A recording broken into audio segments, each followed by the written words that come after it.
Hi, thanks for joining us for Devotionables, brief devotions for busy people.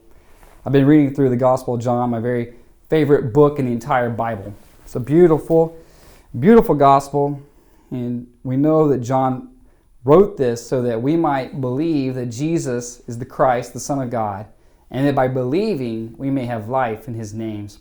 And so John has strung together and emphasized some stories of these signs. He calls them signs. They would be really hard miracles, like the really hard kind of stuff, like turning all this water, these 6 jars, huge jars of purification filled with water, and merely thinking a thought and having them turn into wine. That's a hard miracle.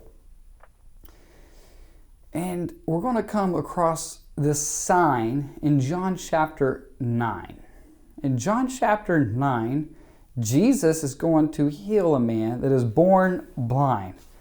And every time I read through it, I am just struck and oftentimes brought to tears about the power of Jesus and the compassion of Jesus and the hardness of heart for those who should have been compassionate. There's a man born blind, and it's striking how many times John goes out of his way to mention a man born blind. Like born blind. Like he didn't become blind, he was born blind. And the chapter starts with a question from the disciples. They say, Rabbi, teacher, who sinned, this man or his parents, that caused him to be born blind? The prevailing thought of the day was that almost every element was caused by sin. And we see that already played out in the Gospel of John. In John chapter 5, Jesus had healed an invalid at the pool, and Jesus said to him, hey, you're well, sin no more, that nothing worse may happen to you, implying that, hey, that maybe this particular ailment that he had caused him to be an invalid was caused by sin. The rabbis thought this, the disciples thought it, and it was the prevailing thought of the day, but Jesus says, nah, neither this man nor his parents sinned, but in order that the glory of God might be displayed, but that the works of God might be displayed in him. So here is the opportunity for the work of God to be displayed. And Jesus spits in the mud, makes saliva, puts it on the eyes of the man born blind, and he tells him to go wash in the pool of Siloam. And he goes and washes, and he comes back seeing. A man born blind. Jesus makes mud, puts it on his eyes, says, go wash and see. And there is this exchange. It happened on the Sabbath day, and some people were just blown away at the majesty and the power of God, and yet some go away with a hardness of heart, and they kind of become tattletellers. They tell on Jesus. They go to the Pharisees, hey, this guy, he's doing this work on the Sabbath, and this becomes this contentious point between them. And so they call in this man born blind. They get the testimony from him. How did this happen? Who did this? How did this happen? Are we sure this is the guy that was born blind? They call in his parents. And his parents say, we know this is our son. We know that he was born blind, but they were afraid of the Jews because the Jews had said if anybody follows Jesus, if anybody believes in Jesus, we're going to cast them out, cut them off essentially from community life, cast them out of the synagogue. So they're giving as much as they can without themselves, kind of distance themselves, but just offering enough. Hey, he's our son. He was born blind, but he can speak for himself. And this guy, he just speaks up with all the courage and tells them exactly what Jesus had done.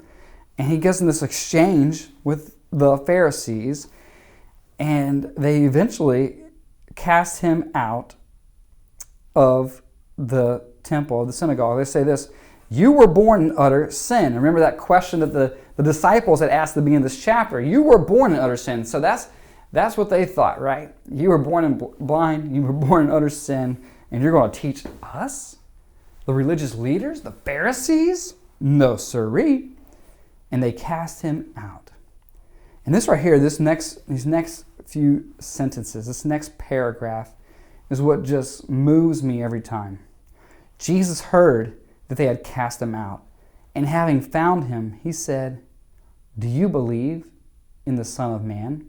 We've talked about this before if you've been along with us in these devotionals where we've been in John. Believe is used 98 times in the Gospel of John. That's why John wrote this Gospel, whether we would believe.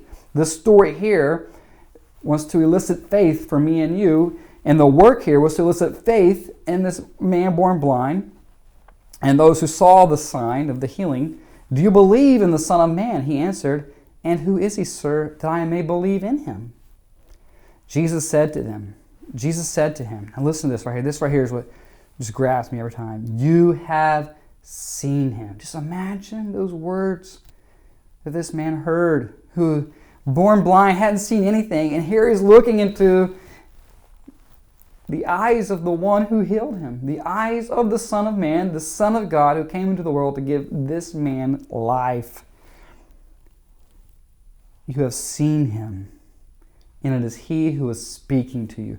All throughout here, who are you? Who are you, Jesus? Why are you making yourself out to be equal with God? This contentiousness between the Pharisees and Jesus. And he comes out just very explicitly, very boldly, tells the man born blind, I am he. It is he who is speaking to you. And he said, Lord, I believe. And he worshiped him. This would, of course, be blasphemy if Jesus himself were not God. But Jesus is God. We see it in the sign that he healed the man born blind.